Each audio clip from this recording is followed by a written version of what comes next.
بعضها. فالمهم فانا رايح لمريض، النبي عليه السلام بيقول لك ايه؟ حديث عند الترمذي سند صحيح: ما من مسلم يعود مسلما يعني يزوره غدوة إلا صلى عليه كم ملك؟ 70,000 ملك. يا الله، في حد في غنى عن الأجر ده يا أخوانا؟ 70,000 ملك، 70,000 ملك يدعون لك ويستغفرون لك. كل ده بإيه؟ بزيارة لمريض. قد إيه الزيارة دي؟ ما تحددش، لو دقيقة خش وادعي له وامشي. خدت بالك؟ يعني سبحان الله، يعني الواحد أحيانا يتكلف الزيارة لمريض عشان يفوز بالأجر ده. والنبي عليه السلام لما أخبر الحديث رواه مسلم إن 4 حاجات لو اجتمعوا في عبد يبقى من أهل الجنة. إنما جلس وسط الصحابة: من أصبح منكم اليوم صائما؟ قال أبو بكر أنا. من عاد منكم اليوم مريضا؟ قال أبو بكر أنا. من تبع منكم اليوم جنازة؟ قال أبو بكر أنا. من تصدق اليوم على مسكين؟ قال أبو بكر أنا. 4 هم. قال ما اجتمعنا في امرئ إلا دخل الجنة. أي امرئ، أي حد بقى. خدت بالك المسألة عامله ازاي؟ بس طبعا ما تروحش تموت واحد عشان تروح تمشي في جنازته وتعور الثاني عشان تروح تزوره، لا يعني تكون كده، يعني ايه، هي جت قدرا كده. فاهم ازاي؟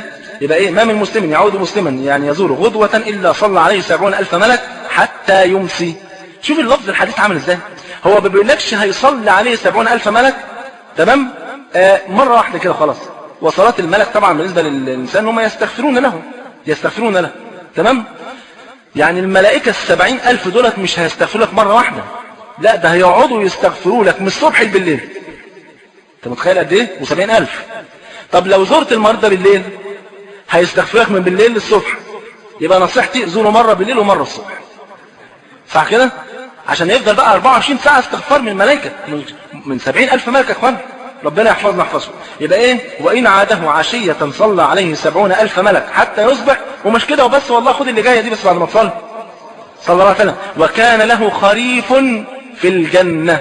خلاص يا سيدي، حجزت مكان بايه؟ بزيارة مريض. خدت بالك المسألة عامله ازاي؟ النهارده يقول لك فلان مريض. طب لما نفضى مش عايز 70,000 ملك يستغفروا لك؟ مش عايز يبقى ليك خريف في الجنة؟ مش عايز المحبة والأواصر المحبة تبقى ما بينكم؟ مش عايز تروح للمريض ده وتقول له ادعي لي؟ سبحان الله، مش عايز.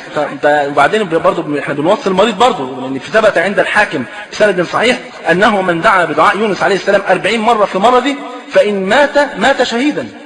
خدت بالك؟ حديث النبي عليه السلام قال: من دعا بها في مرض 40 مرة فإن مات كان ايه؟ رزقه الله عز وجل أجر الشهيد. يعني يبقى شهيد.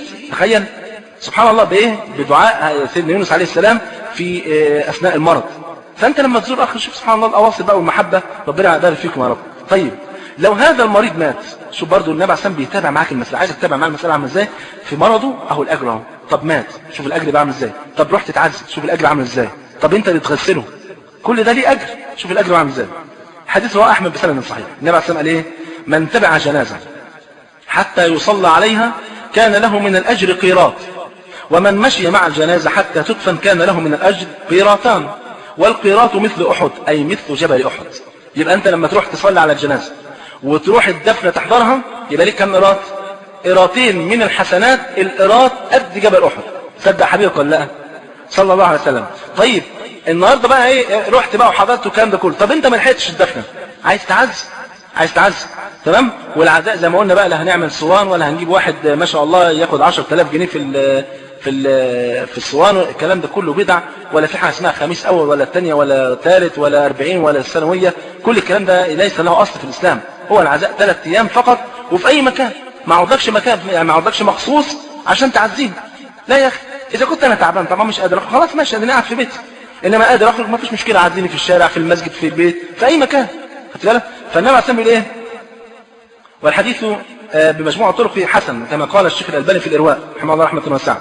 قال صلى الله عليه وسلم: ما من مؤمن يعزي أخاه بمصيبة، خد بالك، إلا كساه الله عز وجل من حلل الجنة. يبقى لما تروح تعزيه يكسيك الله عز وجل يوم القيامة من حلل الجنة. وزي ما قلنا يعني سبحان الله، يعني الأمور دي كلها احنا بناخدها بيقين مش بنجرب، بيقين في قول النبي صلى الله عليه وآله وسلم. طيب